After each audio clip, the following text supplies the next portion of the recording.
It is time for a mechanism walkthrough problem. This is hopefully going to prepare you for the very similar workshop problem that you are going to be graded on that will follow.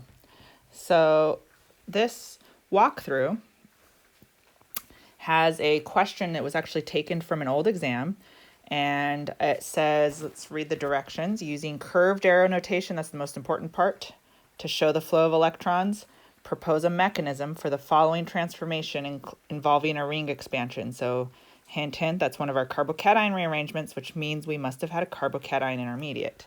So it's really important to read directions. Sometimes you get a lot of information just from the vocabulary that's in there. So you can't have a ring expansion without a carbocation rearrangement. Now, we can't have a carbocation without having an SN1. That's the only reaction we've covered so far that has a carbocation. We'll still learn in the same chapter that E1 also could happen with a carbocation rearrangement. So this tells us a lot right now what to predict. That we predict that SN1 reaction has happened. So you want to be able to look at a mechanism problem. By the way, a lot of mechanism problems look like this, where the entire, all the pieces of information is shown to you. So there's the starting material, there's another starting material, a hint, savolysis, meaning that this solvent is also the reactant, and product. So normally product's not shown. You should be able to predict the product if you needed to, but notice this would be a hard one to predict, because even if you know it was SN1, right away you would say, okay, there's my leaving group, here's my new group, but look what happened, a 3-membered ring became a 4-membered ring. So let's write down some of those notes, and it's really helpful to kind of spot those changes as part of your problem solving strategy. And knowing that that happened, that means we expanded our ring. That means there was a carbocation rearrangement. Okay, so it's a red flag for a carbocation rearrangement. If you were not given, why is mechanism so important? To understand how this happened. It's not as intuitive as just popping off the leaving group and replacing it with the nucleophile, because it's clearly not what happened here. If it was, we would have simply had the O-propyl on this substrate, and we clearly don't. So to get the right product, you really need to understand the mechanism. So we are going to start, now that we have all these little hints here, by labeling the rest of the pieces. So we find our leaving group. We can see that this is the new piece that came on. So that came from here. So that means this was our nucleophile.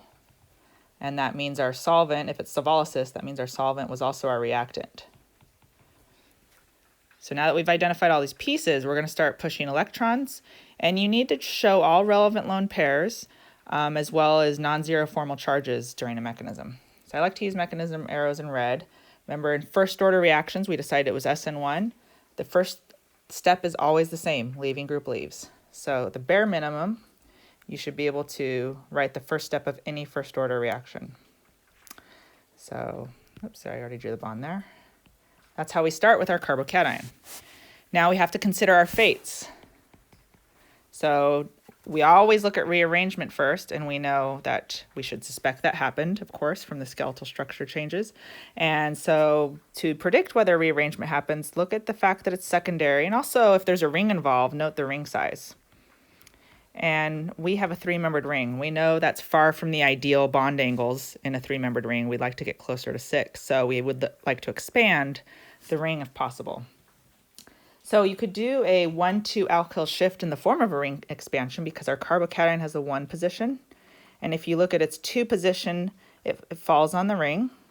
And so we could actually grab that bond that's attached to 2 and move it over here, and that expands our ring. If I keep numbering around the ring, I'd carbon 3, carbon 4. We can track what's happening to these carbons. So now I have a 4-membered ring because I've increased my ring by 1. And I'll number my carbons so that I can keep track. 1, 2, 3, 4. Notice I went counterclockwise when I started numbering, so I'm going to keep that same thing so that it doesn't trip me up. So 2 had a ethyl. So I've drawn my ethyl now. 1 has a methyl. 1 used to have the carbocation.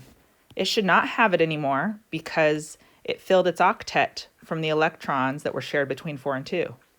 So who gets the carbocation? It has to be 2 or 4. Those were involved in that bond breaking process. So the question is, who got to keep the electrons and who lost them?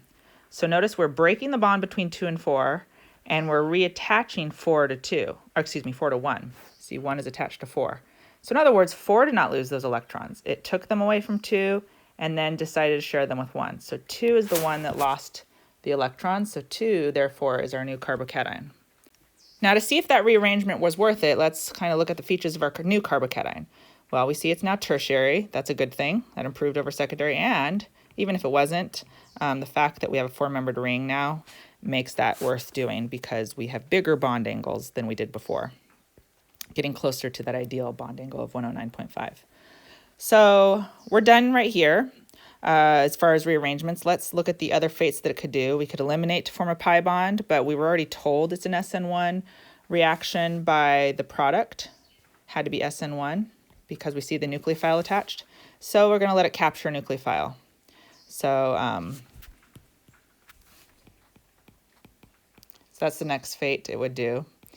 So our nucleophile available is our solvent, propanol.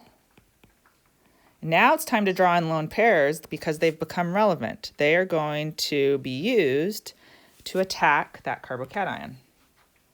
So pick either one of them and let it land right on the carbon that's part of the carbocation. Then draw in our new product. Oxygen is the one that attacked. Oxygen did not break any bonds while it attacked. It only made a new bond. So it still has a lone pair, an H attached, and it has that propyl group attached. Oxygen now has 3 bonds, therefore oxygen is positively charged.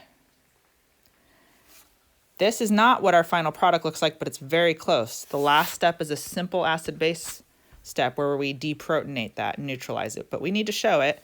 So we could use more of the solvent. There's lots of solvent around. That is a suitable base to deprotonate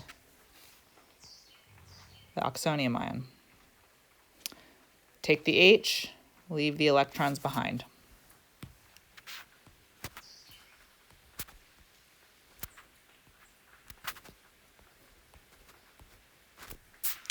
So now we have arrived at the end. Check to make sure it matches.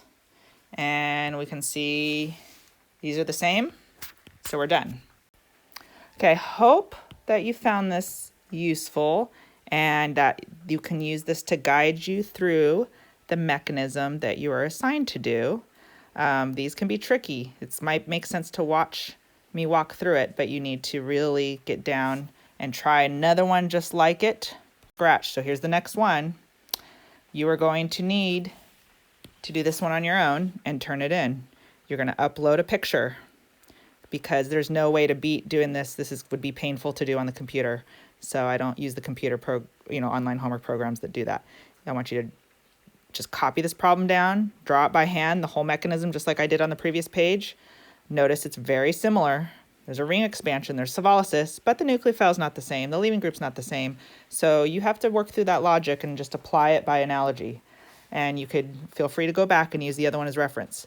But just a reminder in mechanisms, relevant lone pairs and non-zero formal charges are always shown.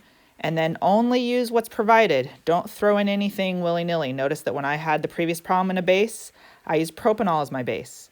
You cannot use propanol here. There's no propanol. So if you need a base, you can use what's over your arrow. Okay, so now it's time for you to go into Canvas and move on to the next part of the assignment where you write out this problem and then upload the picture. And that's your workshop assignment credit for the week.